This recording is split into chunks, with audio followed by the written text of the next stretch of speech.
Shiva Mahboubi, spokeswoman for the campaign to free political prisoners in Iran.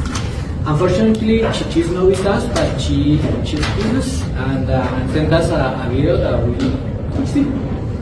Please. Hi everyone, my name is Shiva Mahboubi and I'm the spokesperson for the campaign to free political prisoners in Iran. I'm sorry that I was unable to be with you in person. I would like to thank Zagros organization for organizing this side event, which I think is quite important in such a crucial time that people in Iran is going through. A war is happening and the situation is changing every minute, every hour. Even the topic of my speech for this event has changed to focus on the current situation of political prisoners in Iran. As you have seen, at the moment, there is a war going on in Iran and we don't know what happened. But what is very unusual about this war compared to other countries, that people are left without any protection or support. Usually in a war, the government of that country provide people with shelter, medicine, and any help they need. Unfortunately, that's not what's happening, and this was expected from the Islamic regime. At the moment, the regime and the IRGC, they constantly threaten people not to post any picture of the photo of the explosion, etc. on their social media. They have arrested tens of people. We at CFPPI constantly receive reports from different prisons, from the families whom are they worried actually about their loved one. We know that in Evin prison, in Kermanshah, Dizalabad prison, in Urumia prison, in Mahabad prison, these are were on the news, but that doesn't mean other prisoners are not under the attack. What's happening right now, the prisoners are left defenseless without any protection inside the prison. But that's not it. They actually get attacked by the security forces in Kermanshah prison. Based on the report from some of the families, at least 20 people were killed by the security forces. Most of the prisons, they don't have any communication via phone or it's very limited. So it's really difficult to know. People who go and actually get petrol or buy something, they constantly, their car being checked by security forces, their telephone even being checked by security forces to make sure that they're not sending out any video. The executions, you might not believe it, still is happening, and either they execute them or some of the prisoners that they had basically execution sentences, or they've been given execution sentences. Just yesterday, regime's Majlis, the parliament, they passed a resolution that they should be more, basically they will punish all those people who are arrested for spying for Israel. We do know that this is just an accusation and this is just basically a pre-context for the regime to execute more people.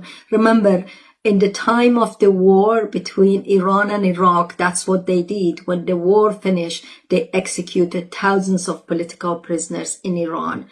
I know that because I was in prison when in the time of war between Iran and Iraq, and I was in solitary confinement when basically the guards would hide themselves, would go to shelter and would leave us in the solitary confinement, and any minute I was expected to be killed. And in another prison, I was injured because of the war, because we were not allowed to go to any shelter. I'm giving you this example because we are facing a regime. Even at this time, they do not have mercy on people.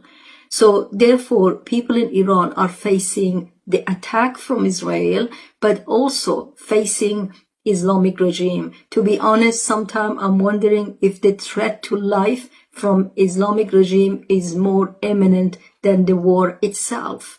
And I would like to say that when we're talking about the right to life or executions, which I was initially going to talk about that because CFPPI released a report on suspicious death in custody, which I don't think anything suspicious about it, and the report title as violating the right to life.